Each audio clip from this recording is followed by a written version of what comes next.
Good evening students. अपने topic चल रहा था सीड टेक्नोलॉजी, बीज तकनीक। अब देखो, हमें बात करनी थी टाइप ऑफ सीड की, बीज के प्रकार, टाइप ऑफ सीड।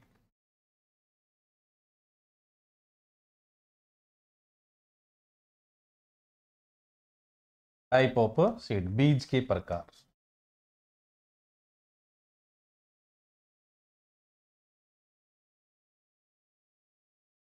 देखो, ये समझ लो, जहां प्लांट ब्रीडिंग खत्म होती है वहां सीड टेक्नोलॉजी स्टार्ट हो जाती है।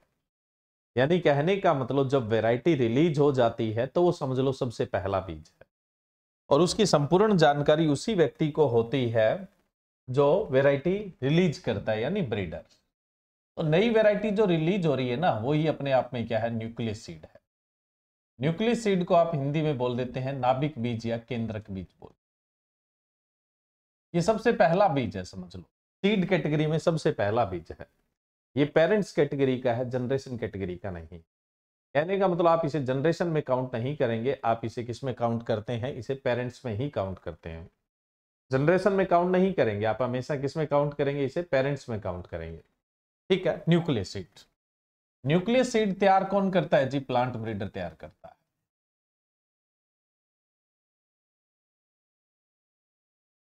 ना, पादप प्रजनक जो होता है वो तैयार करता है प्लांट ब्रीडर, किसी ऑथराइज संस्था का। कोई इंडियन इंस्टीट्यूट है, कोई सेंट्रल इंस्टीट्यूट है, कोई स्टेट एग्रीकल्चर यूनिवर्सिटीज है, कोई सेंट्रल एग्रीकल्चर यूनिवर्सिटीज है, कोई और रिसर्च स्टेशन या रिसर्च इंस्टीट्यूट वगैरह है। तो उसका जो ब्रीडर होता है वो क्या करता है, न्यूक्लियस सीड है वो तैयार करता है, केंद्रक बीज तैयार करता है, यानी नई वैरायटी रिलीज करता है। ये बीज तैयार कहां पे होता है? ये बीज हमेशा ही रिसर्च प्लॉट पर ही तैयार होता है। रिसर्च प्लॉट पर ही ये बीज हमेशा तैयार होगा। ये मार्केट में कभी भी सोल्ड नहीं होता है, बाजार में कभी भी इस बीज को नहीं बेचा जाता है, ध्यान रखना। ये मार्केट में सोल्ड नहीं होता है, रिसर्च प्लॉट पे। अब ये रिसर्च प्लॉट किसका होता है, ध्यान रखें। ये रिसर्च प्लॉट होता है इन्हीं इंस्टीट्यूट का। ये रिसर्च प्लॉट होता है इन्हीं इंस्टीट्यूट का होता है। सबसे पहला बीज है, एक्सपेरिमेंट लेवल का बीज है ये।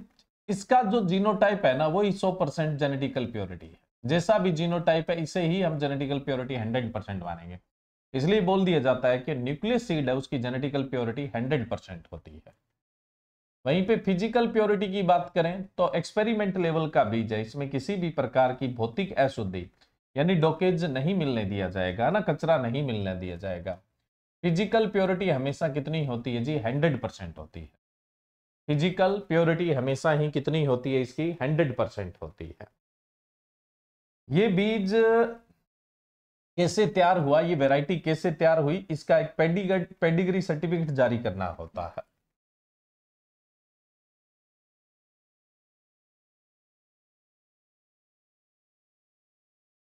पेडिग्री सर्टिफिकेट है वो जारी करना होता है।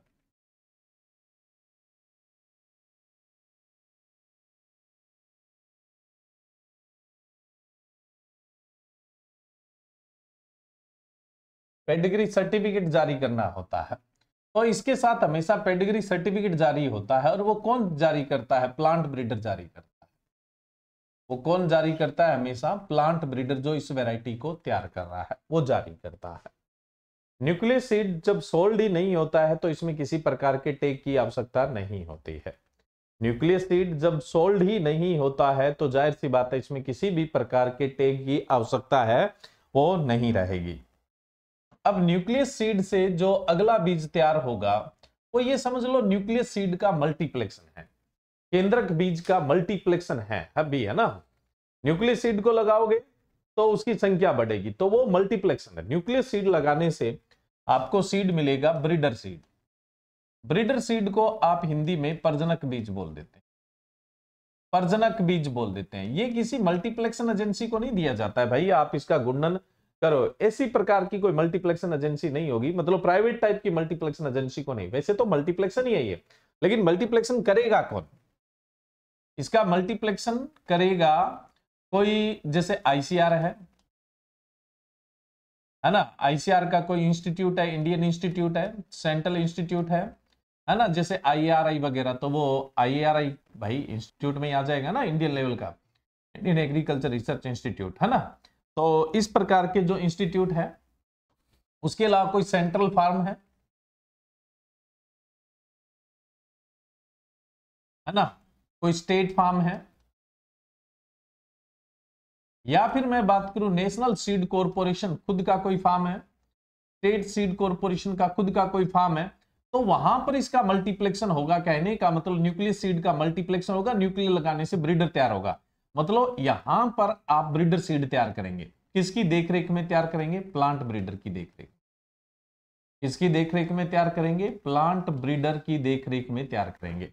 पादप प्रजनक की देखरेख में तैयार है वो किया जाता है। ये प्लांट ब्रीडर इन्हीं किसी ऑथराइज संस्था का ही होगा, कोई एरा गेरा नहीं भाई, है ना। ऑथराइज संस्था का ही कोई ना कोई प्लांट ब्रीडर होता है, वो जनरली क्या क्या है, ब्रीडर सीड है वो तैयार करता है। कहने का मतलब न्यूक्लियस सीड की संख्या बढ़ाना ही क्या है, ब्रीडर सीड है, ताकि कल को इस बीज को जो प्राइवेट कंपनियां हैं या कोई सरकारी निगम है जो आगे मल्टीप्लेक्शन करके किसानों को बांट सके, तो उस लेवल, उस संख्या तक तो पहुंचाए ना, ताकि मल्टीप्लेक्स जो मल्टीप्लेक्शन एजेंसी उनको ये बीज दिया जा सके। न्यूक्लियस बीज तो थोड़ा सा है, एक्सपेरिमेंट लेवल का सीड है, उसको आगे आप दोगे कैसे, है ना भाई। आप किसी प्राइवेट कंपनी को दे रहे हैं या किसी निगम को दे रहे हैं, तो वो तो बीज ही बहुत थोड़ा सा है। इससे पहले क्या करना है, न्यूक्लियस सीड की संख्या बढ़ा लो। न्यूक्लियस सीड की संख्या बढ़ाना ही ब्रीडर सीड है, यानी न्यूक्लियस सीड को लगाना ही ब्रीडर सीड है। फिर उसके बाद मल्टीप्लेक्शन एजेंसियों को आप दे दो भाई, मल्टीप्लाई करके फार्मर को बांटो, ये बढ़िया क्वालिटी का सीड है, ठीक है। तो ये ब्रीडर सीड है, ब्रीडर सीड होगा। अब जाहिर सी बात है, ब्रीडर सीड है, इसकी जेनेटिकल प्योरिटी, अब ध्यान कौन रख रहा है इसका? प्लांट ब्रीडर, यानी जो बीज उत्पादन के लिए सबसे जानकार आदमी है, प्योरिटी कैसे मेंटेन की जा सकती है सब जिसको पता है, वो उसकी देखरेख में ब्रीडर सीड तैयार होता है। हमेशा प्लांट ब्रीडर की देखरेख में ब्रीडर सीड तैयार होता है। तो ये जेनेटिकल प्योरिटी को घटने नहीं देगा, ये जनरली जेनेटिकल प्योरिटी को घटने नहीं देगा, आप निश्चित रहिए इस बात के लिए। जेनेटिकल प्योरिटी ये 100% बना के रखेगा। ये भी बहुत ज्यादा बीज नहीं है, इसलिए फिजिकल प्योरिटी की बात करें तो फिजिकल प्योरिटी यहां भी 100% बनाकर ही रखी जाती है ना। अब देखो, ये जो सीड है इसको तैयार करने का जो परमिशन मिलता है, अप्रूवल मिलता है, वो कौन देता है? अप्रूवल तो लेना पड़ेगा भाई, अनुमति तो लेनी पड़ेगी, क्योंकि ये सारी की सारी ऑथराइज संस्थाएं हैं, इनको अनुमति लेनी पड़ेगी। और ये जो ब्रीडर जिसने वैरायटी डेवलप की है, इसके राइट भी प्रोटेक्ट हो। ये किसी को भी बीज दे देगा तो उसकी छुड़ेगा ही नहीं भाई। कल को कोई ब्रीडर है, वो किसी प्राइवेट कंपनी को या सीधा ही बीज दे देगा, तो कल को उसको सुने या नहीं सुने, इसलिए बीच में किसी का होना बहुत जरूरी है। तो इसके लिए अप्रूवल लेना पड़ता है, ये बीज पैदा करने के लिए अप्रूवल लेना पड़ता है। और इससे यह भी होता है कि ये वैरायटी ठीक है या नहीं है, इसमें कोई टॉक्सिक कंपाउंड तो नहीं है, वातावरण के लिए तो नुकसानदायक नहीं है। तो वैरायटी डेवलप हुई, वैरायटी डेवलप होते ही सीधा फार्मर तक नहीं पहुंचेगी, पहले जब आप उसको ब्रीडर सीड लेवल पे ले जाओगे तब उसका अप्रूवल होगा। अप्रूवल तभी होगा जब सारे पैरामीटर में ये खरी उतरे। तो अप्रूवल कौन देगा? अप्रूवल देगा डिपार्टमेंट ऑफ एग्रीकल्चर कॉर्पोरेशन। अच्छे से याद रखने ना, डिपार्टमेंट ऑफ एग्रीकल्चर कॉर्पोरेशन। ये किसका डिपार्टमेंट है? Ministry of agriculture and farmer welfare.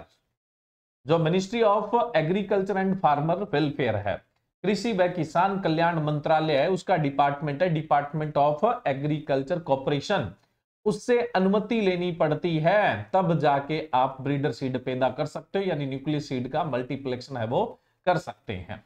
अगली बात यह आती है कि इस बीज को पैदा करते समय मॉनिटरिंग, निगरानी है वो कौन करता है? निगरानी नेशनल सीड कॉर्पोरेशन करता है। कौन करता है निगरानी या मॉनिटरिंग? मॉनिटरिंग या मैं बात करूं तो निगरानी की बात की जाए तो निगरानी कौन करेगा? निगरानी करेगा नेशनल सीड कॉर्पोरेशन। और जो ब्रीडर सीड है उसका स्टॉक कौन मेंटेन करेगा? स्टॉक भी कौन मेंटेन करेगा? National seed corporation.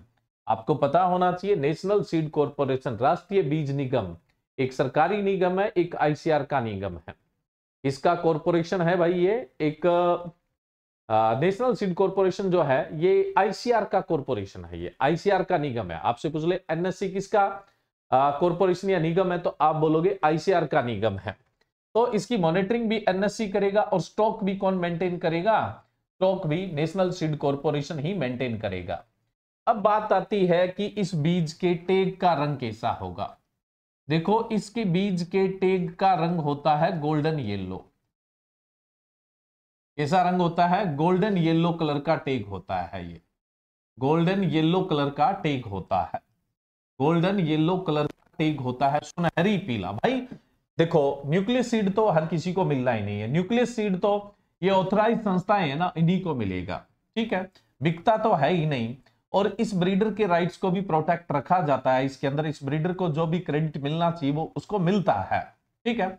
और ये ब्रीडर सीड बिना किसी अप्रूवल के आप पैदा भी नहीं कर सकते हैं। तो यहां तो बहुत सारे आपको फॉर्मेलिटीज करनी पड़ती है, लेकिन ब्रीडर सीड है ना वो बाजार में बेचा जा सकता है। बाजार में बिकने वाला सबसे पहला सीड कौन सा बना? ब्रीडर सीड है, वो बना है, ठीक है। न्यूक्लियस सीड सबका बाप है, सबका पेरेंट्स है, लेकिन ब्रीडर सीड है वो न्यूक्लियस सीड की जनरेशन है, संतति है। तो ये फर्स्ट जनरेशन है। ब्रीडर सीड है ये कैसी जनरेशन है जी? फर्स्ट जनरेशन है, ध्यान रखिएगा। और ब्रीडर सीड है वो मार्केट में सोल्ड होता है, इसलिए टैग लगाना पड़ता है। टैग कैसे कलर का होता है? गोल्डन कलर का। अब देखो भाई न्यूक्लियस सीड तो अपने आप में क्या है? सबका बाप है, लेकिन उसके बाद बीज में जो सोना है, सोना अपने बोलते हैं ना ये तो गोल्ड है भाई, गोल्ड इसमें तो कोई कमी नहीं है, तो वो सोना है वो कौन सा है? ब्रीडर सीड है। सबसे बेहतरीन बीज कौन सा है? न्यूक्लियस सीड के बाद। न्यूक्लियस तो हाथ ही नहीं लगना है किसी के, ब्रीडर सीड है वो ही सबसे बेहतरीन बीज है भाई। न्यूक्लियस तो किसी के हाथ ही नहीं लगना है तो उसकी तो बात ही मत करो। जो हाथ लगना है मार्केट में बिक सकता है उसमें सबसे बढ़िया सीड कौन सा है? ब्रीडर सीड, सोना यही है। इसीलिए इस पे टैग समझ लो गोल्डन येलो, सिर्फ याद रखने का तरीका है, सुनहरी पीला टैग लगता है, सुनहरी पीला टैग। बड़े आदमी को बड़ी बात करने की जरूरत नहीं है, इसलिए सबसे छोटा टैग है वो आपका ब्रीडर सीड का ही होता है। 12 × 6 सेंटीमीटर का टैग होता है। कितने का होता है? 12 × 6 सेंटीमीटर का। अब बात आती है कि ये टैग जारी कौन करता है? ये टैग ब्रीडर जारी करता है। ये टैग कौन जारी करेगा? ब्रीडर, जो प्रजनक होता है वो ये टैग है वो जारी करता है। ये बात हो गई किसकी? ब्रीडर सीड की बात हो गई। चलिए नेक्स्ट मैं बात करूं जी, अगला आपका आता है ब्रीडर सीड से अगला जो बीज पैदा होगा, यानी ब्रीडर सीड का जो मल्टीप्लेक्शन होता है वो कौन सा होता है? फाउंडेशन सीड होता है। फाउंडेशन सीड को आप हिंदी में आधार बीज बोलते हैं। क्या बोलते हैं जी? आधार बीज है वो बोलते हैं। अब बात आती है फाउंडेशन सीड। हाँ एक चीज और, ब्रीडर सीड कहां पर तैयार होता है? इन्हीं के फार्म पे तैयार होता है। अब रिसर्च फार्म होना कोई जरूरी नहीं है, लेकिन फार्म इनके ही होंगे। ब्रीडर सीड फार्मर के खेत में तैयार नहीं होता है। आईसीआर है, इंडियन इंस्टीट्यूट है, सेंट्रल इंस्टीट्यूट है, स्टेट फार्म है, एनएससी है, एसएससी है, एक यहां पे अपने लिखना भूल गए, एग्रीकल्चर यूनिवर्सिटीज भी है, चाहे वो सेंट्रल है चाहे वो स्टेट है, लेकिन गवर्नमेंट यूनिवर्सिटी है ना, ऐसे नहीं यूनिवर्सिटी। यहां लिख देता हूं स्टेट एग्रीकल्चर यूनिवर्सिटीज और सेंट्रल एग्रीकल्चर यूनिवर्सिटीज, है ना, इनके फार्म पे तैयार होता है, इनके फार्म पे तैयार होता है ये बीज। किसान के फार्म पे कभी नहीं होगा, किसान के खेत पे कभी तैयार नहीं होगा, इनके फार्म पे ही ब्रीडर सीड है वो तैयार होता है, ठीक है, समझ गए आप। जो ऑथराइज इंस्टीट्यूट होते हैं उन्हीं के फार्म पर ब्रीडर सीड तैयार होता है। अब बात आती है फाउंडेशन सीड। फाउंडेशन सीड जैसे कोई प्राइवेट कंपनी है या मल्टीप्लेक्शन एजेंसी है, उनको मिलने वाला सबसे पहला बीज है ब्रीडर सीड, और ब्रीडर के लगाने से पैदा होता है फाउंडेशन सीड। कोई भी मल्टीप्लेक्शन एजेंसी है, जैसे मैं बात करूं, फाउंडेशन सीड कौन तैयार करता है? Foundation staff. किसका फाउंडेशन स्टाफ? फाउंडेशन स्टाफ तैयार करेगा। किसका फाउंडेशन स्टाफ? देखो एनएससी भी सीड प्रोडक्शन करता है, एसएससी भी सीड, नेशनल सीड कॉर्पोरेशन भी सीड प्रोडक्शन करता है, एसएससी भी सीड प्रोडक्शन करता है, प्राइवेट लिमिटेड है वो भी फाउंडेशन सीड है वो पैदा करती है, फार्मर प्रोड्यूसर ऑर्गेनाइजेशन एफपीओ है वो भी कर सकते हैं, सेल्फ हेल्प ग्रुप है वो भी कर सकता है। तो इनका जो फाउंडेशन स्टाफ है वो जनरली क्या है? आधार बीज पैदा करता है। आधार बीज पैदा करने का मतलब ब्रीडर सीड को लगाना, जिससे जो बीज पैदा होगा वो फाउंडेशन सीड पैदा होता है। तो फाउंडेशन स्टाफ, इनका फाउंडेशन स्टाफ है वो क्या करता है, आधार बीज है वो पैदा करता है। अब एनएससी, एसएससी, प्राइवेट लिमिटेड या एफपीओ या सेल्फ हेल्प ग्रुप के पास इतनी जमीन नहीं होती है कि ये अपने देश में जितने भी किसान हैं उनके सीड की डिमांड है उनको अपने फार्म पर उगा के पूरा कर सके, इतना फार्म इनके पास नहीं होता। तो ये किसके साथ कांटेक्ट करते हैं, किसानों के साथ कांटेक्ट करते हैं और ये बीज फार्मर फील्ड पे तैयार होता है। कहां पर तैयार होता है जी, फार्मर फील्ड पे तैयार होता है, यानी किसानों के खेत में तैयार होता है। किसानों से कांटेक्ट करते हैं। वैसे भी कोई भी मल्टीप्लेक्शन एजेंसी है वो ब्रीडर सीड उसी किसान को देगा जो उसका बढ़िया किसान होगा, जिसपे उसका भरोसा होगा, क्योंकि महंगा आता है भाई। फाउंडेशन सीड पैदा करता है तो ब्रीडर लाना पड़ेगा, ब्रीडर सीड महंगा होता है, हर किसी किसान को नहीं देगा। जो विश्वसनीय किसान कई सालों से उनके साथ जुड़े हुए हैं उनको देगा, भाई मल्टीप्लेक्शन करके दे दे, तो मल्टीप्लेक्शन करके देगा, है ना। उसमें किसान का भी कुछ फायदा होता है और कंपनी को जमीन नहीं खरीदनी पड़ती है। जमीन खरीद ले तो कितना पैसा लगता है, कितना इंटरेस्ट आएगा, फिर उस पर कितना स्टाफ मेंटेन करना पड़ेगा, कितने मजदूर, बहुत खर्चा हो जाता है। तो कंपनी क्या है, कुछ ज्यादा मतलब किसान को लाभ देता है सामान्य फसलों से, तो फार्मर तैयार हो जाता है। कंपनी को फ्री की जमीन और फ्री का किसान और फ्री के मजदूर मिल जाते हैं। फार्मर को जहां 1 बीघे के 20,000 बचने होते हैं वहां 25-30,000 बच जाते हैं, तो किसान इसलिए खुश है। लेकिन ये सीड महंगा है, ब्रीडर सीड, इसलिए जो ये मल्टीप्लेक्शन एजेंसी है ना वो जल्दी से नए किसान को नहीं देती है। उसका जो विश्वसनीय है, पुराना जिसके साथ रिलेशन डेवलप हो चुका है, रिलेशन बिल्ड हो चुका है, उसी को क्या करेगी ये सीड है वो प्रोवाइड करवाने वाली है। ठीक है, फाउंडेशन स्टाफ है वो इस बीज को पैदा करेगा और फार्मर खेत पे पैदा करेगा। फार्मर के साथ क्या है, एक तरह से साठगांठ है वो हो जाती है। अब देखो ये जो बीज है इसका जो टैग है, क्योंकि ये भी मार्केट में, इससे ऊपर वाला भी मार्केट में बिकता है, ये तो बिकेगा ही बिकेगा। तो इसका जो टैग होता है जी व्हाइट कलर का होता है, कहने का मतलब सफेद रंग का होता है। इसका जो टैग होता है वो कैसे कलर का होता है, व्हाइट कलर का होता है, सफेद रंग का टैग होता है इसका। ठीक है, व्हाइट कलर का टैग होता है। अब बात आती है इस टैग का साइज क्या होता है। भाई देखो नींव है ना, फार्मर के खेत पे मल्टीप्लेक्शन होने वाला सबसे पहला बीज यही है, इसलिए इसको मदर सीड भी कहते हैं। इसलिए आप इसे क्या बोलते हैं, मदर सीड भी बोलते हैं। कहने का मतलब आप इसे मातर बीज भी कह देते हैं। तो फाउंडेशन यहीं से स्टार्ट हो रही है। तो फाउंडेशन तो साफ सुथरा हो, यानी सफेद टेग होता है। टेग का साइज जो होता है वो कितना होता है, 15 × 7.5 सेंटीमीटर का होता है। टेग का साइज कितना होता है जी, 15 × 7.5 सेंटीमीटर का इसका टेग होता है। अब बात आती है ये टेग जारी कौन करता है, ये टेग एसएससी जारी करता है, स्टेट सीड कॉर्पोरेशन है वो जारी करता है। टेग कौन जारी करेगा, स्टेट सीड कॉर्पोरेशन होता है वो, ये इसका टेग है वो जारी करता है। अब बड़े स्केल पे, बहुत ज्यादा बड़े लेवल पे क्या है ये बीज लगता है, इसलिए जेनेटिकल प्योरिटी है वो प्रभावित होती है। जेनेटिकल प्योरिटी कहीं ना कहीं कम हो जाएगी, 99 से 99.5 के बीच तो होनी चाहिए, नहीं तो ये बीज भाई देखो अप्रूव ही नहीं होगा। और फिजिकल प्योरिटी, मैकेनिकली क्या है, बीज को साफ किया जाएगा तो फिजिकल प्योरिटी घट जाएगी। फिजिकल प्योरिटी 98% होती है।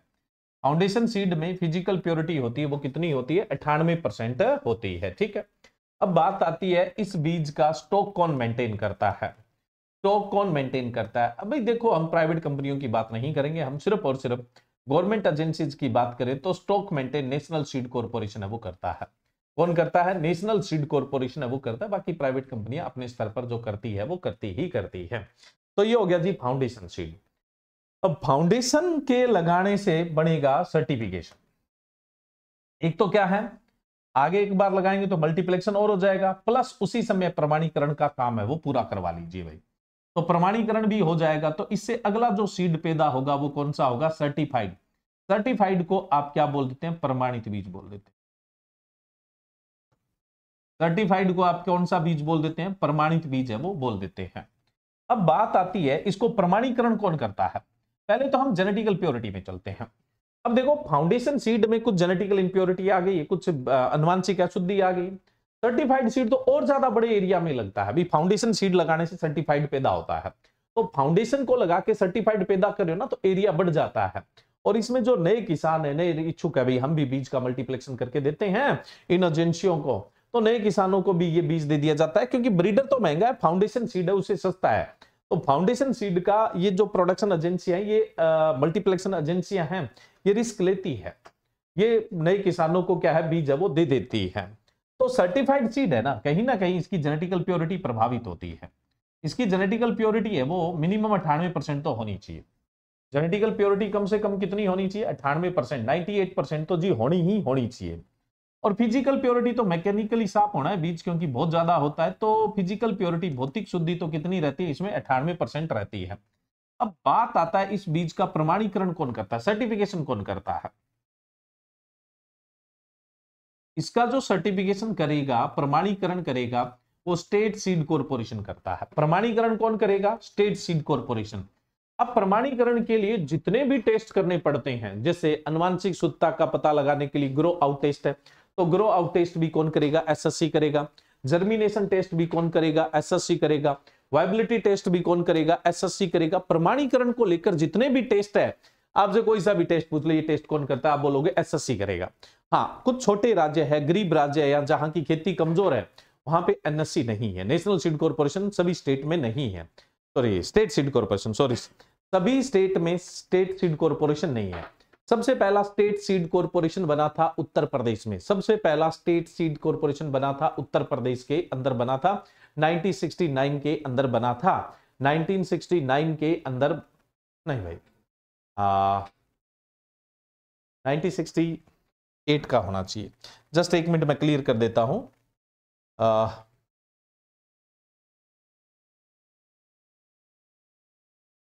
1967 या 1968, चलो अभी क्लियर करते हैं जैसे ही मेरे दिमाग में आता है। लेकिन सबसे पहला जो स्टेट सीड कॉर्पोरेशन बना था वो उत्तर प्रदेश में बना था। सबसे पहले बना था, अभी क्लियर कर देंगे, चिंता मत करिए। सबसे पहले जो बना था वो उत्तर प्रदेश में ही बना था, स्टेट सीड कॉर्पोरेशन जो है, ठीक है। तो स्टेट सीड कॉर्पोरेशन, राज्य बीज निगम जो है ना, जिन जिन राज्यों में है वहां पे प्रमाणीकरण का काम एसएससी का ही है। जिन जिन राज्यों में एसएससी, कुछ बहुत ही रेयर है जिनमें नहीं है, बाकी सब में एसएससी है। जिनमें नहीं है वहां तो एसएससी कर नहीं सकता है भाई, है ही नहीं तो करेगा कहां से। तो जो मेन क्या है, प्रमाणीकरण का काम होता है वो एसएससी का ही होता है। यहाँ पे जितने भी टेस्ट है, प्योर जेनेटिकल प्योरिटी का टेस्ट, फिजिकल प्योरिटी का test, germination test, viability test, grow out test, है ना, या टेट्राजोलियम टेस्ट, XYZ जो भी टेस्ट है वो सारे के सारे कौन कंडक्ट करवाता है? एसएससी करवाता है, स्टेट सीड कॉर्पोरेशन है वो करवाता है। प्रमाणीकरण का काम ये करेगा। अब इस बीज को पैदा कौन करता है? प्रोडक्शन स्टाफ करता है।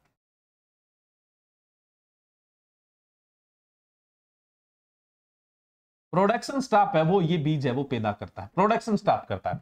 किसका भाई? देखो, सरकारी स्तर पे तो national seed corporation, state seed corporation, उसके अलावा प्राइवेट कंपनी ये बीज पैदा करती है। एफपीओ भी कर सकता है, कोई सेल्फ हेल्प ग्रुप है वो भी ये बीज पैदा कर सकता है, ठीक है। इनका जो प्रोडक्शन स्टाफ है वो क्या करता है? बीज पैदा करवाता है। लेकिन इनके पास इतनी जमीन नहीं है, वही फार्मर फील्ड पे पैदा किया जाता है, किसान के खेत में। फार्मर फील्ड यानी किसान के खेत में है वो, ये बीज है वो पैदा किया जाता है। अब अपने बात करें इसका टैग कौन जारी करता है। देखो, अगर मैं टैग की बात करूं तो टैग एसएससी ही जारी करता है। कौन जारी करता है? एसएससी ही इसका टैग है वो जारी करता है। अब बात आती है टैग का कलर कैसा होता है। टैग का कलर जी अजर ब्लू कलर होता है। तो अपने यहां पे ब्लू में ही लिख देते हैं, अजर ब्लू कलर का टैग होता है। साइज क्या होता है? जो फाउंडेशन सीड के टैग का था 15 इंटू 7.5 सेंटीमीटर का टैग होता है। 15 इंटू 7.5 सेंटीमीटर का इसका टैग होता है। प्रमाणीकरण हो गया, बीज का मल्टीप्लेक्शन हमारा पूरा हो गया भाई। अब ये बीज आप क्या कर सकते हो? ये बीज उत्पादन के लिए किसान को दे सकते हो। इस बीज का दो, देखो इस बीज के दो ऑब्जेक्ट हो जाते हैं। इस बीज के दो ऑब्जेक्ट हो जाते हैं।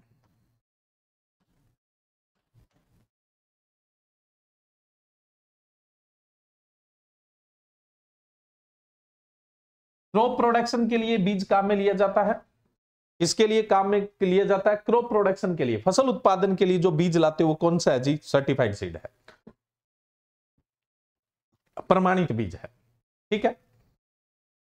कई किसान क्या करते हैं, इसकी गुणवत्ता को मेंटेन करते हुए क्या है,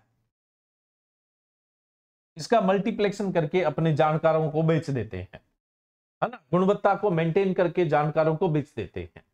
तो वो किसी प्रकार की कोई पैकिंग वैकिंग नहीं कर रहे हैं, है ना, खुला बस अपने व्यवहार से बेच रहे हैं। तो फिर उस पर किसी भी प्रकार का लॉ काम नहीं करता है, मतलब किसी प्रकार की रिस्ट्रिक्शंस नहीं है उसके। ये फार्मर राइट एक्ट में ही आता है आपका। PPVFR, है ना, जो आप पढ़ते हो ना 2001 में।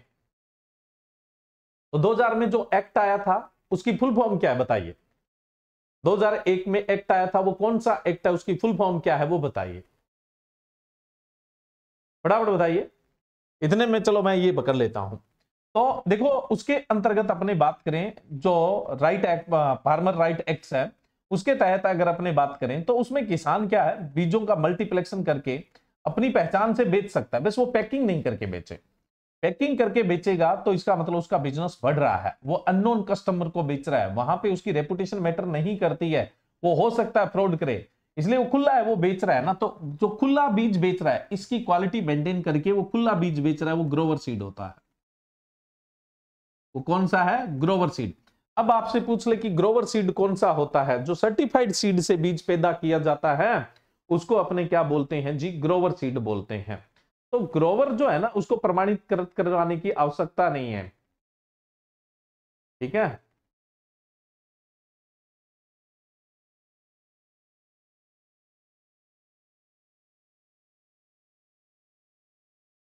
चलिए, ये यहां तक की क्या है, सीड के टाइप हो गए हैं, बीज के प्रकार हो गए हैं। सबसे पहले न्यूक्लियस सीड, फिर ब्रीडर सीड, फिर फाउंडेशन सीड, फिर सर्टिफाइड सीड। अभी देखो बहुत कुछ इसमें बाकी है जो मैं आपको बता रहा हूं। अभी मैंने एक नाम लिया था, protection of plant variety and farmer right act. ये कब आया था? 2001 में आया था, है ना। PPVFR act, protection of plant variety and farmer right acts. इसमें ऐसा नहीं है कि सिर्फ फार्मर के राइट्स को ही प्रोटेक्ट किया गया था, इसमें प्लांट ब्रीडर के राइट को भी प्रोटेक्ट किया गया, और रिसर्चर जो होता है उसके राइट को भी प्रोटेक्ट किया, उसके राइट्स को भी प्रोटेक्ट किया गया था, और फार्मर के जो राइट्स होते हैं उनको भी क्या किया गया था? प्रोटेक्ट है वो किया गया था। ये 2001 में आया था। तो इस एक्ट के तहत किसान बिना पैकिंग के अपने लेवल पे किसी भी वैरायटी की क्वालिटी को मेंटेन करते हुए सीड को बेच सकता है, पैकिंग नहीं कर सकता है। तो एक बार इसको देख लो, फिर इसमें बहुत सारी चीजें हैं वो फटाफट मैं आपको बता देता हूं। आधी मिनट के लिए इसकी झलक देख लीजिए।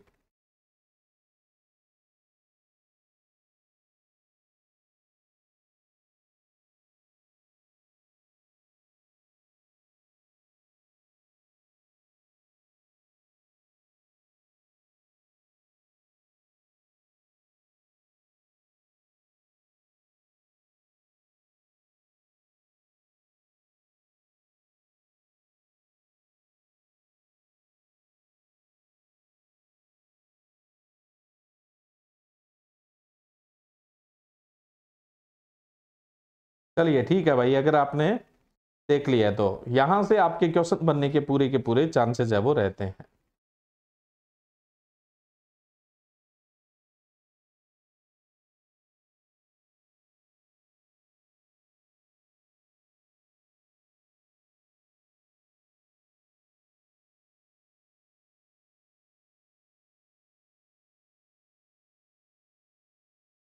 चलिए, अब देखो थोड़ा सा अपने इस पे बात कर लेते हैं, पीपीवीएफआर पे। देखो पीपीवीएफआर जो है ना, ये मैंने बताया आपको कब आया था? 2001 के अंदर आया था। कब आया था? 2001 में आया था। लेकिन इन्फोर्समेंट दो चरणों में हुआ था।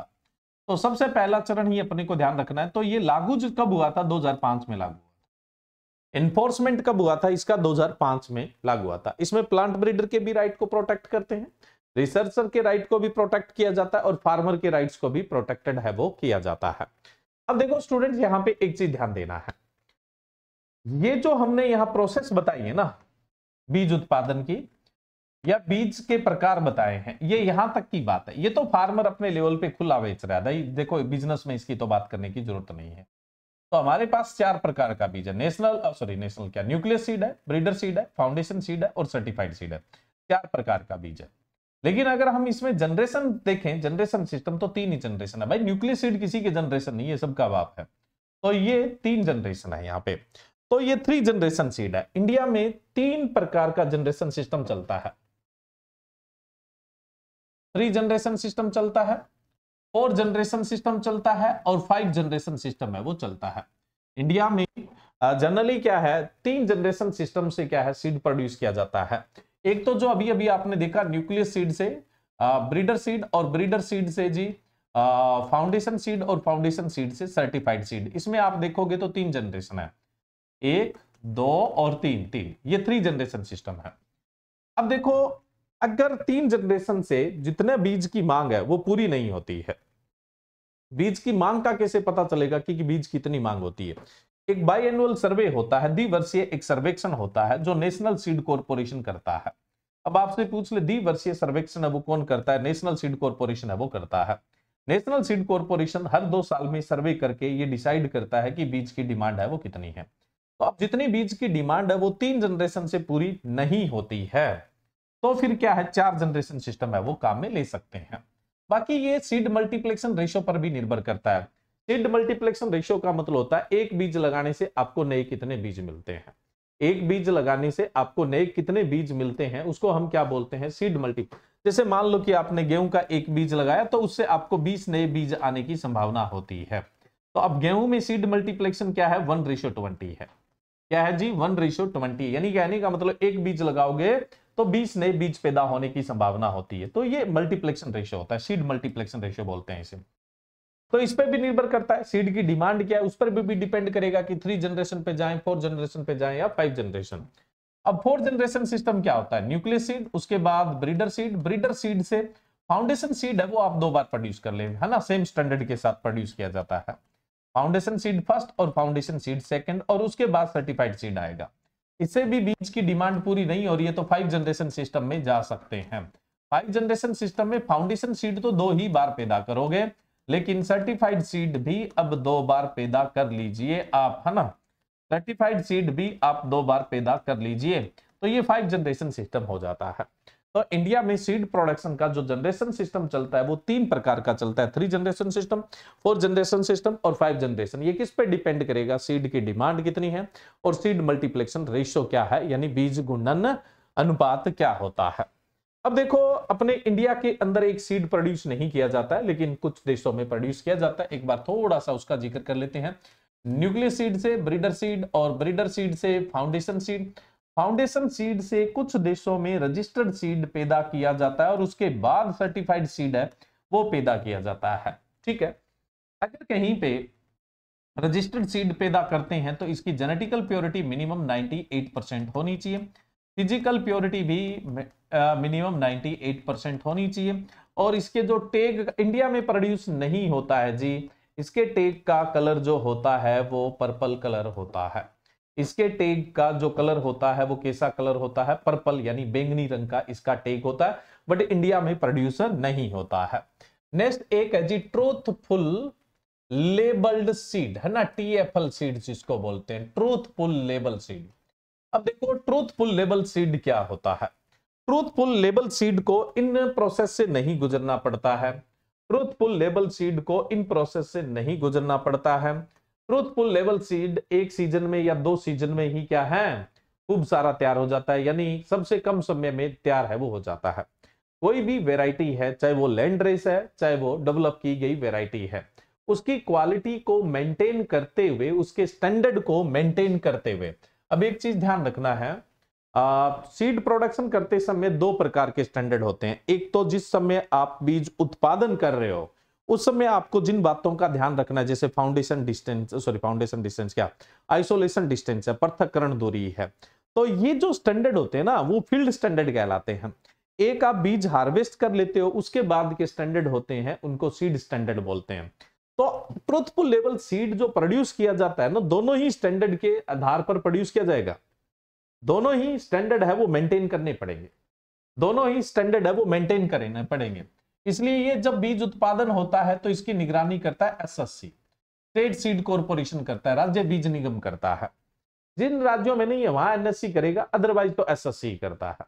जिन राज्यों में SSC नहीं होता है वहां NSC करता है। मैंने पीछे भी बताया था ना, यहाँ पे यह बात अधूरी रह गई थी, मुझे नहीं याद है भाई। देखो, जिन राज्यों में SSC नहीं है वहां SSC वाला काम NSC कर देगा, लेकिन जो SSC को दिया गया उत्तर तो आपका SSC आएगा। आपसे पूछ ले बीज का प्रमाणीकरण कौन करता है, आप बोलोगे SSC। ग्रो आउट टेस्ट कौन कंडक्ट करवाता है, आप बोलोगे SSC करवाता है। तो इन चीजों का आपको क्या है ध्यान है वो रखना जरूरी होता है। अब देखो, ट्रूथफुल लेबल जो सीड होता है वो फील्ड स्टैंडर्ड के साथ और सीड स्टैंडर्ड के साथ ही पैदा करना पड़ता है। ऐसा नहीं है कि ऐसे ही पैदा कर देंगे। कोई भी वैरायटी है उसके स्टैंडर्ड को, मानक को बनाए रखते हुए एक सीजन या 2 सीजन में मल्टीप्लेक्शन करके बेच दिया जाता है, उसको हम ट्रूथफुल लेबल सीड बोलते हैं। यानी इसके अंदर विश्वसनीय स्तर का लेबल लगा होता है। कहने का मतलब इस पे जो लेबल लगता है, उस पे जो चीजें दी गई है वो सारी की सारी विश्वसनीय होती है। अगर उस लेबल में कुछ दिया हुआ है और अंदर कुछ है, तो इसकी जिम्मेवारी होती है पैदा करने वाले किसान की, या सेल्फ हेल्प ग्रुप की, या फार्मर प्रोड्यूसर ऑर्गेनाइजेशन की, या कोई प्राइवेट कंपनी है उसकी जिम्मेवारी होगी। एसएससी उसको पनिशमेंट देगा अगर वो लेबल पे कुछ और दे रहा है और स्टैंडर्ड कुछ उसके और है, यानी अंडर स्टैंडर्ड है, मानक पूरे नहीं कर रहा है। तो निगरानी कौन करता है इसकी? एसएससी करता है।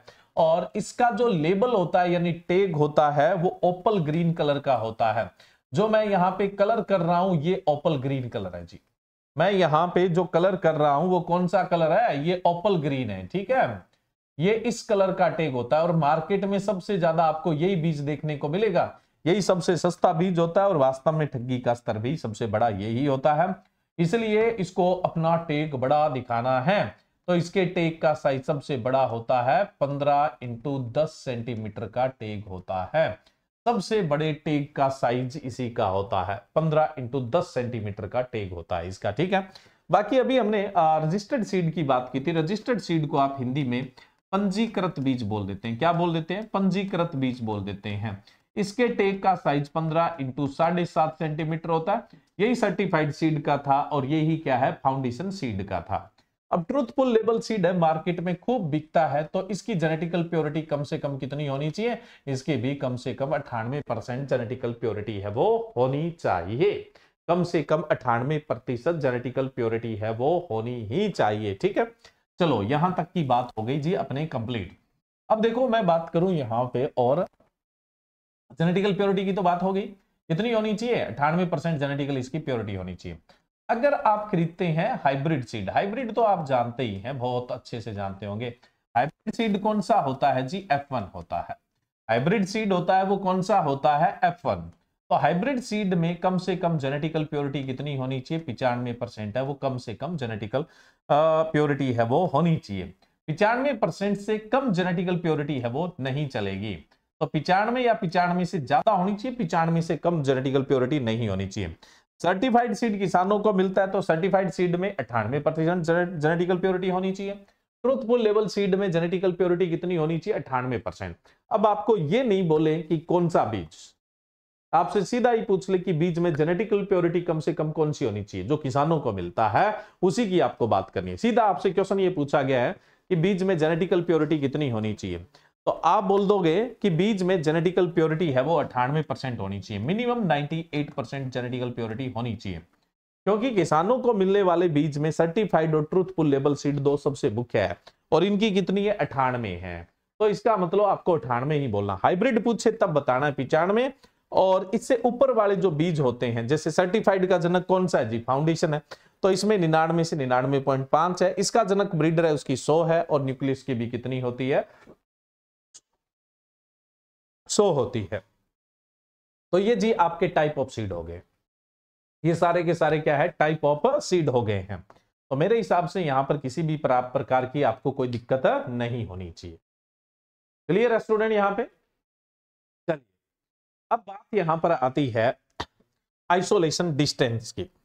भाई जब आप बीज पैदा कर रहे हैं उस दौरान क्या है? फील्ड स्टैंडर्ड में आइसोलेशन डिस्टेंस है उसका ध्यान रखेंगे। आइसोलेशन डिस्टेंस का मतलब क्या है जी? पृथक्करण दूरी। पृथक्करण दूरी क्यों रखते हैं अभी बात करते हैं।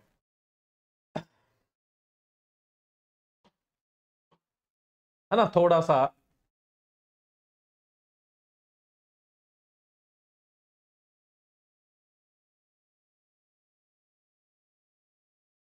हम चलते हैं जी आइसोलेशन डिस्टेंस पे, यानी कहने का मतलब पृथक्करण दूरी पे।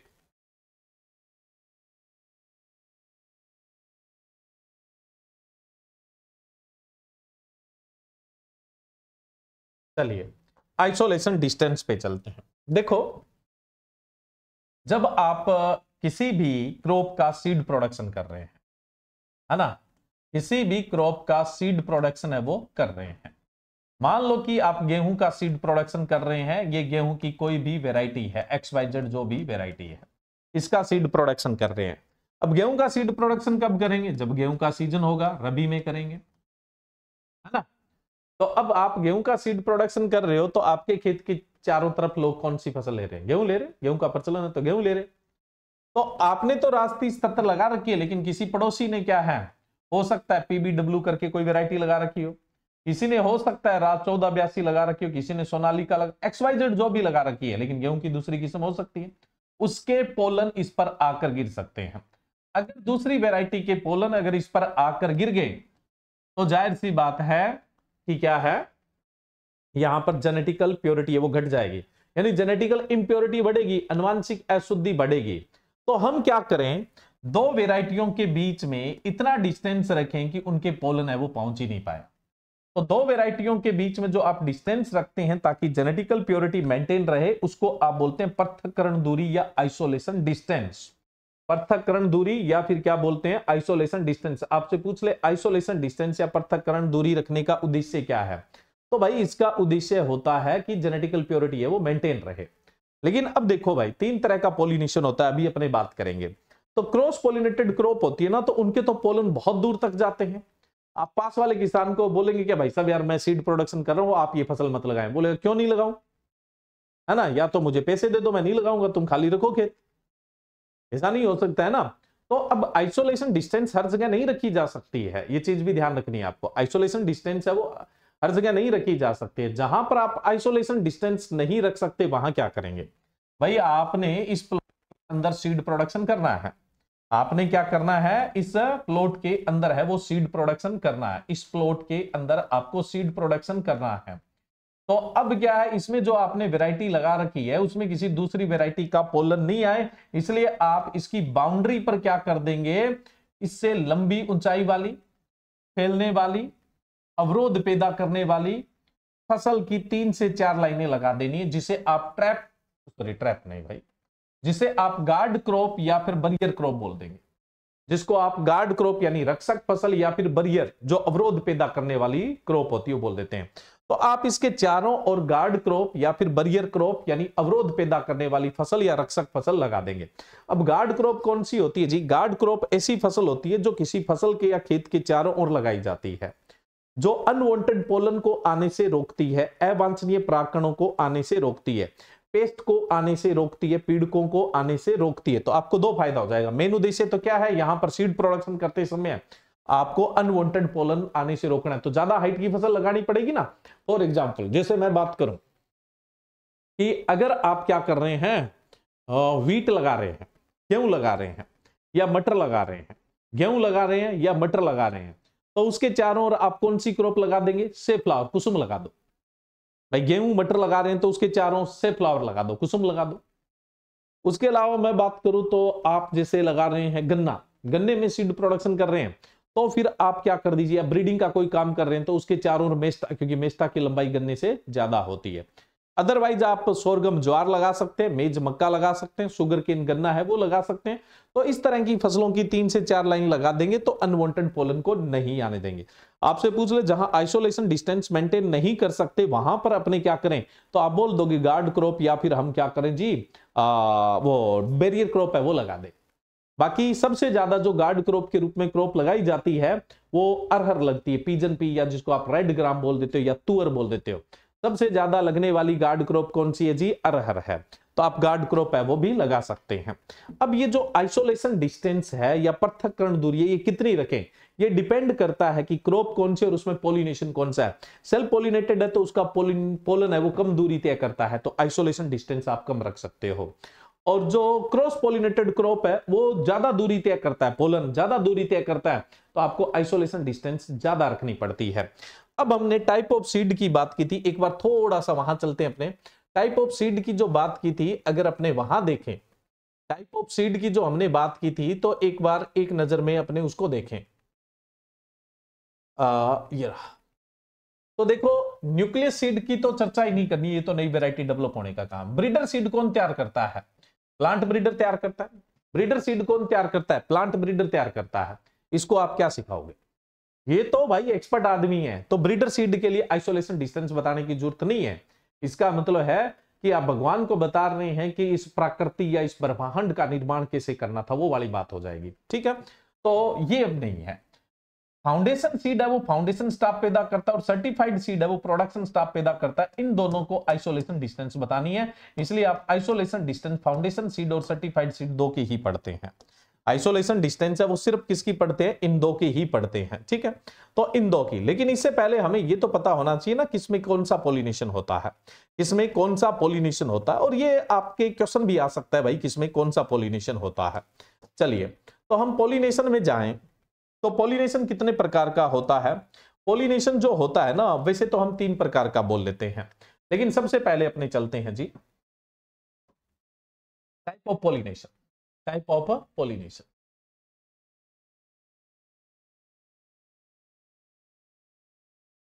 Type of pollination. सबसे पहला है परागण का प्रकार। परागण का प्रकार, टाइप ऑफ पोलिनेशन, परागण का प्रकार। एक होता है जी सेल्फ पोलिनेशन, स्वपरागण। सेल्फ पोलिनेशन, स्वपरागण। अब स्वपरागण भी 2 प्रकार का होता है। सेल्फ पोलिनेशन यानी स्वपरागण, स्वपरागण 2 प्रकार का होता है। ऑटोगेमी। देखो ऑटोगेमी क्या है, सिंपल सा समझे। ये पौधा है, इसका ये फूल है, और इसकी ये वर्ती कागर है, और इसका यानी फीमेल पार्ट है, और ये इसका मेल पार्ट है। एक ही पौधे के एक ही फूल के पोलन अगर उसी की स्टिग्मा पर गिर रहे हैं, फूल प्लांट तो सेम है ही, फ्लावर भी सेम है, सेम ही फ्लावर के पोलन सेम ही फ्लावर की स्टिग्मा पर गिर रहे हैं, तो उसको हम ऑटोगेमी बोलते हैं। Autogamy is a type of self pollination. Autogamy है वो किसका प्रकार होता है? सेल्फ पोलिनेशन का ही प्रकार। प्लांट भी सेम, फ्लावर भी सेम।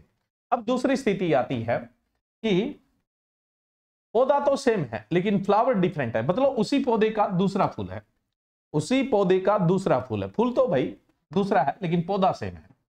पौधा कैसा है? सेम है। अब क्या होता है, एक पौधे के एक फूल के पोलन उसी पौधे के दूसरे फूल की स्टिग्मा पर गिर रहे हैं। पौधा सेम है लेकिन उसी पौधे की प्लांट सेम है, फ्लावर डिफरेंट है, बस ये ध्यान रखना है। देखो, एक ही पौधे के एक फूल के पोलन उसी पौधे के दूसरे फूल की स्टिग्मा पर जाकर गिरते हैं, तो उसको हम बोलते हैं गिटेनोगेमी। उसको अपने क्या बोलते हैं? गिटेनोगेमी बोलते हैं। जब तक प्लांट सेम रहता है तब तक सेल्फ ही होता है, क्योंकि जीन प्रारूप तो सेम ही है ना। क्रॉस बोल कैसे सकते हो? सवाल ही पैदा नहीं हो सकता, बोल दोगे तो गलती कर दोगे। जब तक पौधा सेम है, पौधा तो सेम ही, फ्लावर डिफरेंस होने से क्या होता है, बट हाँ, एक ही पौधे के एक फूल के परागकण दूसरे फूल पर गिरते हैं तो ये गिटेनोगेमी कहलाता है। क्या कहलाता है? गिटेनोगेमी। और सेम फ्लावर पे गिरते हैं तो उसे हम क्या बोलते हैं? ऑटोगेमी बोलते हैं। उसको अपने क्या बोलते हैं? ऑटोगेमी। ये दोनों सेल्फ पोलिनेशन है, ये दोनों क्या है? सेल्फ पोलिनेशन है। गिटेनोगेमी की एक कहानी और भी आपको ध्यान रखनी है, लेकिन क्या रखनी है वो अभी थोड़ी देर बाद, है ना। लेकिन अभी आपको गिटेनोगेमी जेनेटिकली सेल्फ पोलिनेटेड मानना है। गिटेनोगेमी है वो सब परागण का प्रकार होता है। ठीक है, नेक्स्ट है जी क्रॉस पोलिनेशन। क्रॉस पोलिनेशन मैंने कहा कब बोलोगे? जब पौधा ही चेंज हो जाता है। एक पौधे के फूल के परागकण दूसरे पौधे के फूल की वर्तिकागर पर जाकर गिरते हैं, यानी पौधा जब डिफरेंट हो जाएगा तब क्रॉस पोलिनेशन है। प्लांट जब डिफरेंट हो जाता है तब क्या कहलाता है जी? क्रॉस पोलिनेशन कहलाता है। तो अब देखो, अगर एक पौधे के फूल के परागकण दूसरे पौधे के फूल की वर्तिका पर गिर रहे हैं तो उसको जीनोगेमी या एलोगेमी कहते हैं। जीनोगेमी या एलोगेमी कहते हैं। जीनोगेमी और एलोगेमी का मतलब किसके प्रकार है? Cross pollination. जीनोगेमी और एलोगेमी एक ही बात होती है, और क्या होता है जी? क्रॉस पोलिनेशन होता है। अब एक चीज ध्यान रखो, एक बात पे गौर करें। ये फील्ड है और इसमें हजारों पौधे खड़े हुए हैं। जैसे मक्का है, उसके 66,000 पौधे हैं एक हेक्टर में, यहां 66,000 पौधे हैं। कोई भी फसल है, मक्का नहीं है, XYZ कोई सी भी मान लो, 60,000 पौधे हैं, 70,000 लाख है, जितने भी है। इस पौधे के अंदर गिटेनोगेमी है। गिटेनोगेमी का मतलब है कि इसमें एक ही पौधे के एक फूल के परागकण दूसरे फूल की वर्तिकागर पर जा सकते हैं। मान लो इसके परागकण अगर इस पर जा सकते हैं, इस फूल पे जा सकते हैं, तो इसके आसपास हजारों पौधे हैं, उनके परागकण क्यों नहीं आ सकते? बिल्कुल आ सकते हैं, आ सकते हैं। कौन रोकता है उन्हें? वो भी आ सकते हैं। अगर इसके खुद के गिरेंगे तो ही गिटेनोगेमी है, खुद के गिरेंगे तो ही। दूसरे के गिरते ही तो क्रॉस पॉलिनेशन हो जाएगा। इसलिए जिस पौधे में गिटेनोगेमी देखने को मिलती है ना, जब उसे प्रैक्टिकली क्रॉप के रूप में लगाओगे ना, तब वो क्रॉस पॉलिनेशन शो करेगा। अकेला लगा दोगे तो गिटेनोगेमी दिखाएगा, लेकिन अगर आप उसे क्रॉप में लगा दोगे तो पक्का वो क्रॉस पॉलिनेशन दिखाता है। इसलिए तो मेज में पढ़ते हो, मेज में क्या है, गिटेनोगेमी है, लेकिन क्रॉस पॉलिनेटेड है। और वास्तव में अगर गिटेनोगेमी हुई है तो वो तो सेल्फ पॉलिनेशन ही होगा। गिटेनोगेमी हुई है तो सेल्फ पॉलिनेशन ही होगा, लेकिन उस पौधे को आप ग्रुप में लगा देते हो, वो गिटेनोगेमी नहीं दिखाएगा, फिर वो क्या दिखाएगा, क्रॉस पॉलिनेशन दिखाएगा। इसलिए गिटेनोगेमी को बोला जाता है भाई, गिटेनोगेमी रखने वाला प्लांट जेनेटिकली सेल्फ पॉलिनेटेड होता है, लेकिन प्रैक्टिकली क्या होता है, क्रॉस पॉलिनेटेड होता है। प्रैक्टिकली क्या होता है जी, क्रॉस पॉलिनेटेड होता है। इस चीज का आपको ध्यान रखना है। क्लियर है स्टूडेंट? अब देखो यहां पे हमने पॉलिनेशन की बात कर ली। एक सेल्फ पॉलिनेशन होता है, एक क्रॉस पॉलिनेशन होता है। एक और टाइप होता है, एक और टाइप होता है। एक और टाइप का मतलब है जी वो होता है आपका, एक होता है आपका ओपन क्रॉस पॉलिनेशन। इधर लिख देता हूं, जगह थोड़ी सी, बहुधा पर परागित, बहुधा पर परागित, ओपन क्रॉस पॉलिनेटेड।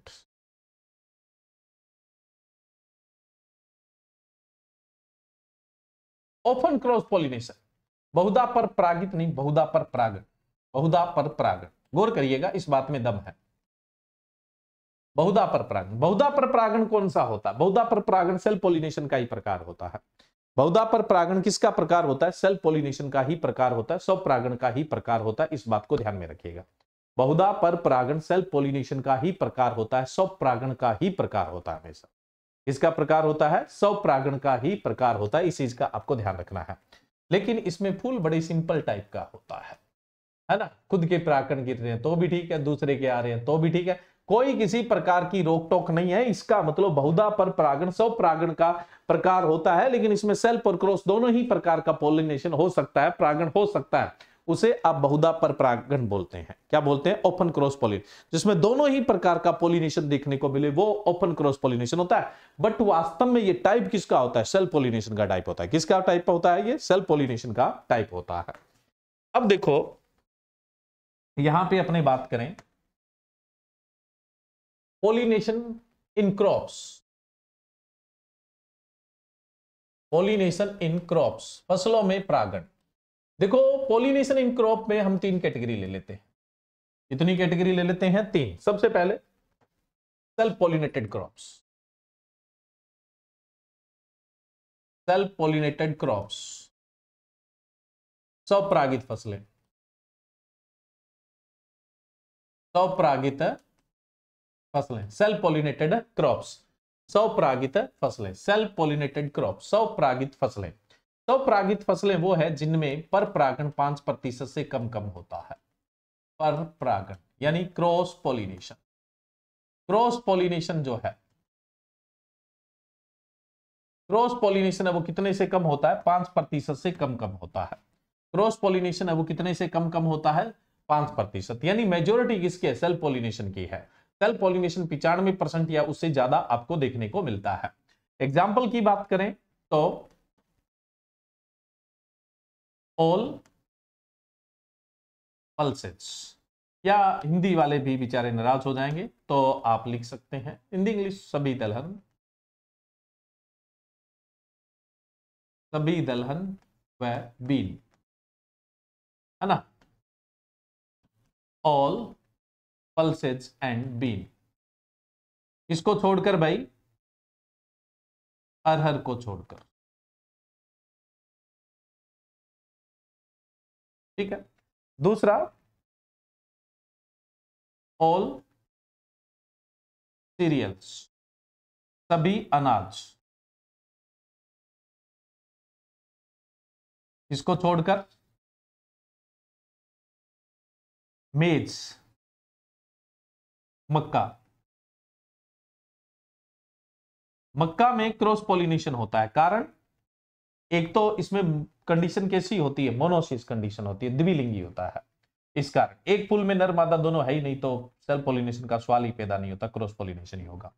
तो एक तो इसमें मोनोसिस कंडीशन होती है। दूसरा प्रोटो एंट्री होता है, नर पहले परिपक्व होता है, मादा बाद में होती है। दूसरा जी आपका आता है सोरगम, नहीं सोरगम नहीं, सोरगम भी है लेकिन बाद में। बाजरा, बाजरा में क्रॉस पॉलिनेशन होता है, कारण प्रोटोगाइनी। कारण क्या बनता है जी? प्रोटोगाइनी बनता है। तीसरा मैं बात करूं तो सोरगम। सोरगम में फ्लावर बहुत सिंपल टाइप का होता है, ज्वार, इसमें ओपन क्रॉस पॉलिनेशन होता है। अरहर में भी कौन सा होता है? Open cross pollination. और ज्वार में भी कौन सा होता है जी? ओपन क्रॉस पॉलिनेशन होता है। कौन सा होता है? ओपन क्रॉस पॉलिनेशन होता है। बाकी सभी सीरियल सेल्फ पॉलिनेटेड। आगे चलते हैं।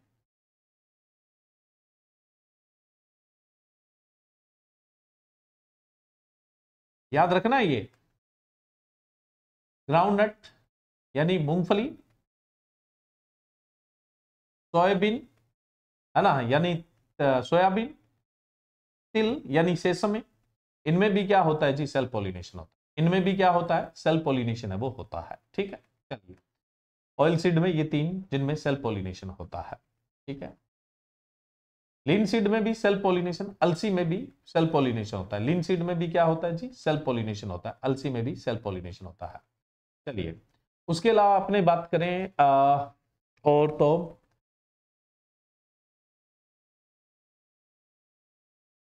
ग्रेप्स में, अंगूर में सेल्फ पॉलिनेशन, फ्रूट्स में। और उसके अलावा डार्क वेराइटी ऑफ कोकोनट,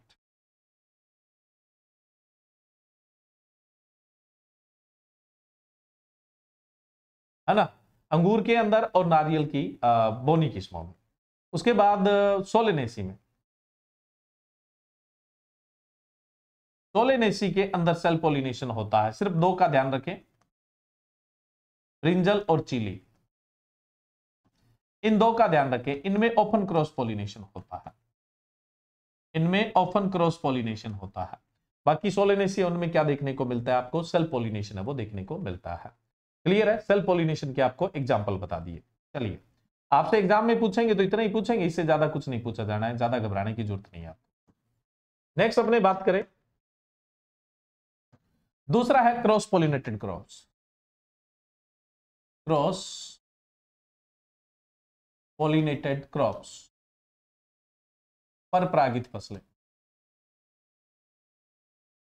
परपरागित फसलें।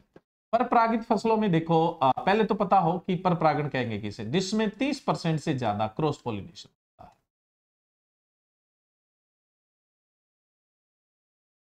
जिसमें 30% से ज्यादा क्रॉस पॉलिनेशन होता है, 30% से ज्यादा क्रॉस पॉलिनेशन होता है, 30% से ज्यादा क्रॉस पॉलिनेशन होता है, 30% से ज्यादा जिसमें क्रॉस पॉलिनेशन होता है ना, 30% से ज्यादा क्रॉस पॉलिनेशन होता है, उसे हम क्रॉस पॉलिनेटेड क्रॉप बोलेंगे। 30% से ज्यादा जिसमें हो रहा है, 30 से ज्यादा वो सब क्रॉस पॉलिनेटेड, 30 से कम है तो उसे क्रॉस पॉलिनेटेड नहीं कहा जाएगा। एग्जाम्पल की बात करूं तो एग्जाम्पल में देखो, मैं सीधी फैमिली लिख देता हूं आपको। क्रूसीफेरी, सरसों, तारामीरा, राई, है ना, मस्टर्ड है, राई है, तारामीरा है। कोल क्रॉप्स, गोभी वर्गीय सब्जियां, कोई सी भी गोभी है, फूल गोभी, पत्ता गोभी, गांठ, XYZ जो भी है, कोल क्रॉप जितनी भी गोभी है सब, ब्रोकली है, ब्रुसेल्स स्प्राउट है, केल है, ये सब। उसके अलावा मूली है, सलजम है, यानी कहने का मतलब रेडिश है और टर्निप है। क्रूसीफेरी, कुकुरबिटेसी, कद्दू वर्गीय,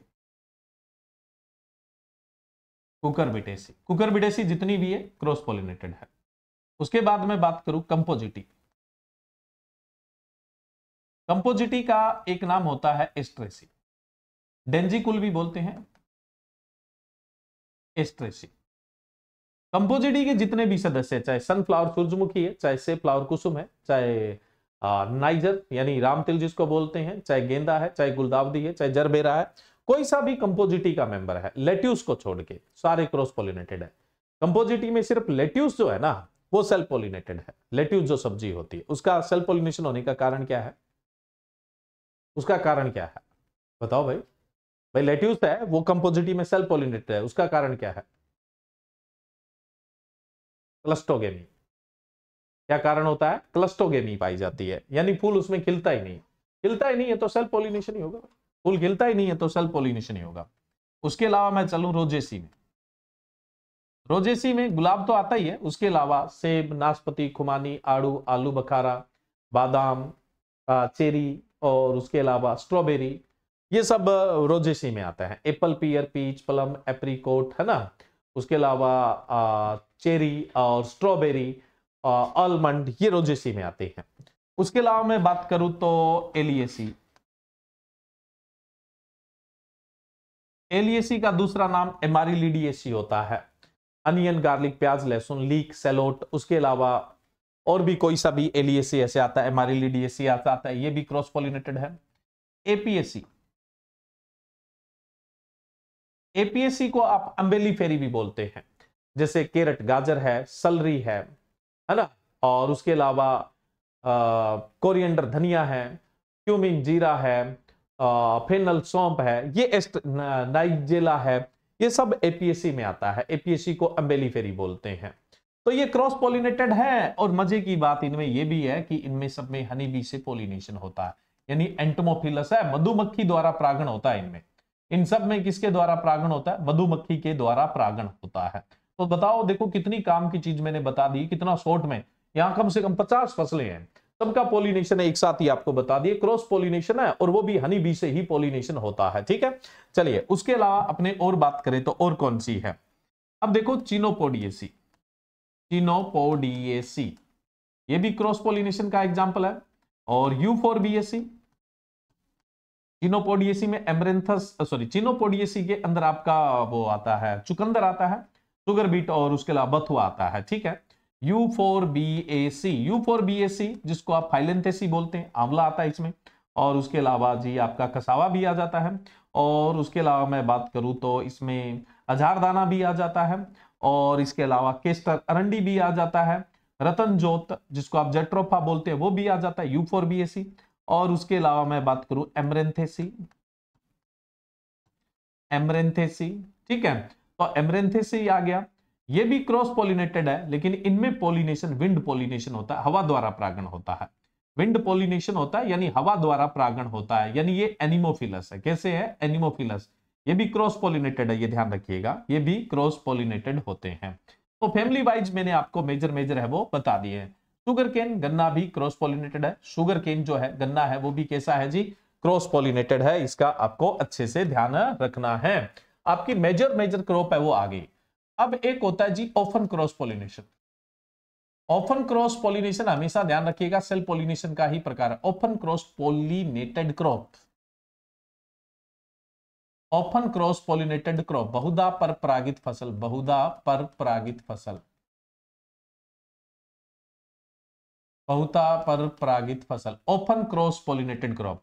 ऐसी क्रॉप जिसमें 5 से 30% तक क्रॉस पॉलिनेशन होता है, बाकी सेल्फ होता है। 5 से 30 के बीच में ही क्या होता है? क्रॉस पॉलिनेशन होता है, तो उसे हम ओपन क्रॉस पॉलिनेटेड क्रॉप बोलते हैं। क्या बोलते हैं? ओपन क्रॉस पॉलिनेटेड क्रॉप बोलते हैं। इसके एग्जाम्पल बहुत इंपॉर्टेंट है, वैसे बता चुका हूं मैं। आप ब्रिंजल की बात कर चुके हैं, चिल्ली की बात कर चुके हैं, और उसके अलावा आप सोरगम की बात कर चुके हैं, और इसके अलावा आप रेड ग्राम की भी बात कर चुके हैं, यानी अरहर की भी बात कर चुके हैं। मालवेसी पूरा इसी में आता है, मालवेसी कुल, चाहे कॉटन की बात कर लो, चाहे ओकरा की बात कर लो, और चाहे गुड़हल की बात है वो भी कर लो, वो भी किस में आएगा? ओपन क्रॉस पॉलिनेशन के अंदर आएगा। तो सबका पॉलिनेशन है वो मैंने आपको बता दिया है। फ्रूट है वो सारे के सारे, ग्रेप्स आपने छोड़ दिया जो सेल्फ पॉलिनेटेड है, और उसके अलावा कोकोनट की डॉर्फ वेराइटी है वो सेल्फ पॉलिनेटेड है। बाकी सारे फ्रूट क्रॉस पॉलिनेटेड है, बाकी सारे फ्रूट क्रॉस पॉलिनेटेड में आएंगे। फ्रूट है वो सारे के सारे किस में आते हैं जी? क्रॉस पॉलिनेटेड के अंदर है वो आते हैं। अब आइसोलेशन डिस्टेंस आप यहां से पढ़ लीजिएगा, बाकी नेक्स्ट लेक्चर के अंदर हम आइसोलेशन डिस्टेंस की बात करेंगे। सेल्फ पॉलिनेटेड में आइसोलेशन डिस्टेंस, मैं ये इसलिए बोल रहा हूं पढ़ लेना, कल आपका एनएससी का एग्जाम है, आप दे रहे हैं तो मदद कर जाएगा। नहीं तो अपने क्लास लेक्चर में तो एक एक की बात करेंगे, कुछ और भी कॉन्सेप्ट्स है वो बताएंगे आपको। तो सही समय पे अपना ये लेक्चर चल रहा था, तो एनएससी में भी आप लोगों के काम आ जाएगा। तो जनरली सेल्फ पॉलिनेटेड में आइसोलेशन डिस्टेंस कम होती है, क्रॉस पॉलिनेटेड में देखो आप ज्यादा होती है। और उसके बाद ये रेडिस कोल क्रॉप्स, ये क्रॉस पॉलिनेटेड वाले में ही चल रहा है। और उसके बाद ओपन क्रॉस पॉलिनेशन है जी, वो लास्ट में दिया हुआ है आपका। तो ये ओपन क्रॉस पॉलिनेटेड, इसमें एक ऊपर वाली लाइन है वो क्रॉस पॉलिनेटेड की है, ये यहाँ पे पूरे का पूरा क्रॉस पॉलिनेटेड वाला ग्रुप आ गया, और ये जी आपका सेल्फ पॉलिनेटेड वाला ग्रुप आ गया। सेल्फ पॉलिनेटेड में एक एब्सेंट है, बाकी कल अगले लेक्चर में हम इसका पूरा डिस्कस करेंगे। फाउंडेशन सीड और सर्टिफाइड सीड दोनों का लिखा हुआ है 10 और 5 होता है ग्राम में, चने में। मीटर में होता है। तो ये अगले नेक्स्ट सेशन के अंदर अपने डिस्कस है वो किया जाएगा। तो आज के लिए इतना ही। Okay, thank you.